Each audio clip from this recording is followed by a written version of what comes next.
Iran को परमाणु हथियार रखने की इजाजत नहीं दूंगा। ईरान दुनिया में आतंक का प्रायोजक है। ईरान समझौता करना चाहता है। डोनाल्ड ट्रंप का यह बड़ा बयान।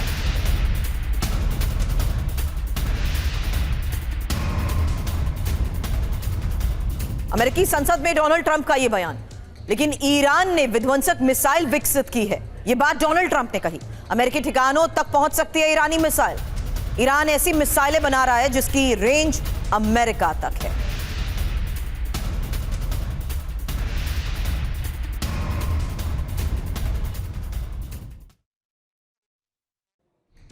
अब ईरान के खिलाफ ट्रंप का तकरार, क्योंकि डोनाल्ड ट्रंप ईरान को छोड़ने के मूड में नहीं है। मंसूबा साफ है, ट्रंप खमेनेई को सबक सिखाना चाहते हैं।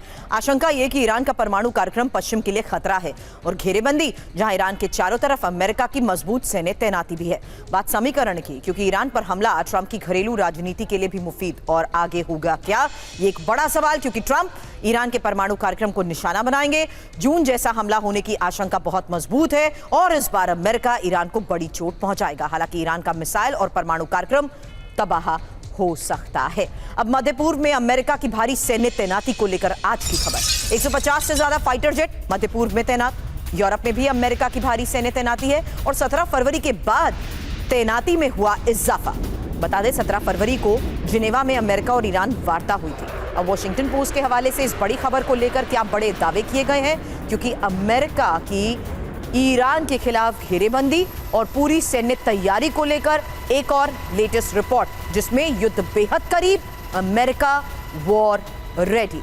अब 17 फरवरी को जिनेवा वार्ता के बाद ही यूएस बेहद आक्रामक हो चुका है। हालांकि 150 से ज्यादा विमान मध्य पूर्व और यूरोप में तैनात किए गए और मध्य पूर्व में अमेरिकी बेस में भी सैन्य तैनाती को बढ़ाया गया है।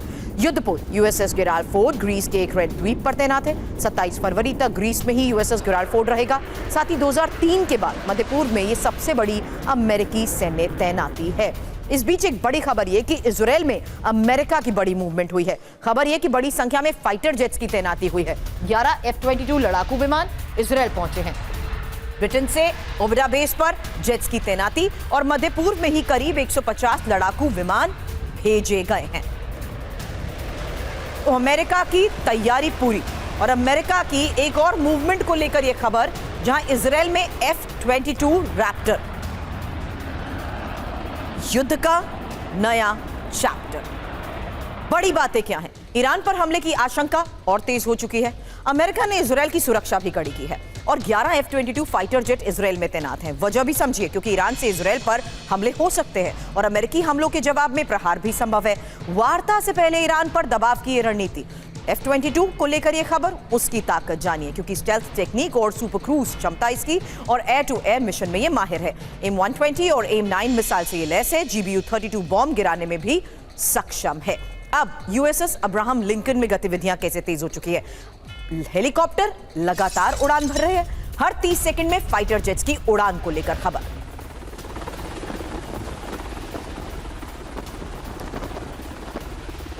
अब हिंद महासागर, अमेरिकी नेवी का एक्शन। खबर यह कि समंदर में जा रहे ऑयल टैंकर को रोका गया है और कैरिबियन सागर से आ रहा था यह टैंकर। जहाज के क्रू मेंबर से पूछताछ भी जारी। अमेरिका की तैयारी पूरी। लेकिन एक और बड़ी खबर, डोनाल्ड ट्रंप खमेनेई पर बरसे हैं। 47 साल से ईरान पर कब्जा। ईरानी शासन ने आतंकवाद फैलाया। डोनाल्ड ट्रंप ने कहा, प्रदर्शन में 32,000 लोगों की हत्या की गई। डोनाल्ड ट्रंप कह रहे हैं 32,000 प्रोटेस्टर्स की हत्या की गई है। वहीं अमेरिकी जासूसी एजेंसी CIA ने ईरान के लोगों के लिए एक संदेश भेजा है। बड़ी खबर बता दें, CIA ने फारसी भाषा में यह संदेश जारी किया है और ईरान के लोगों को CIA से संपर्क करने को कहा है। इस संदेश में लिखा, हम ईरान के लोगों की आवाज सुन रहे हैं। हम ईरान के लोगों की मदद करना चाहते हैं। तो फिलहाल CIA का यह ऑपरेशन तेहरान है क्या? क्योंकि खबर है CIA का ईरानी नागरिकों को यह संदेश, शासन अत्याचार करे तो ईरान के लोग CIA से संपर्क करें। ऑफिस कंप्यूटर या मोबाइल फोन का इस्तेमाल ना करें। संभव हो तो डिस्पोजेबल बर्नर डिवाइस का उपयोग करें और ब्राउजर को अपडेट रखें। इनकॉग्निटो मोड का इस्तेमाल करें। हमसे संपर्क करने के बाद हिस्ट्री को भी क्लियर कर दें। टॉर नेटवर्क या पेड वीपीएन का इस्तेमाल करें। सीआईए के सुरक्षित संपर्क पोर्टल पर जाकर जानकारी शेयर करें। इसके मायने भी समझिए, क्योंकि ईरान की जनता को अमेरिका के सीधे दखल का यह संदेश है। ईरानी शासन को अमेरिका कमतर दिखाना चाहता है। इस बीच मेरे सहयोगी मनीष झा हमें ज्वाइन कर चुके हैं। मनीष, पूरी तैयारी को लेकर लगातार हम सवाल करते आए हैं।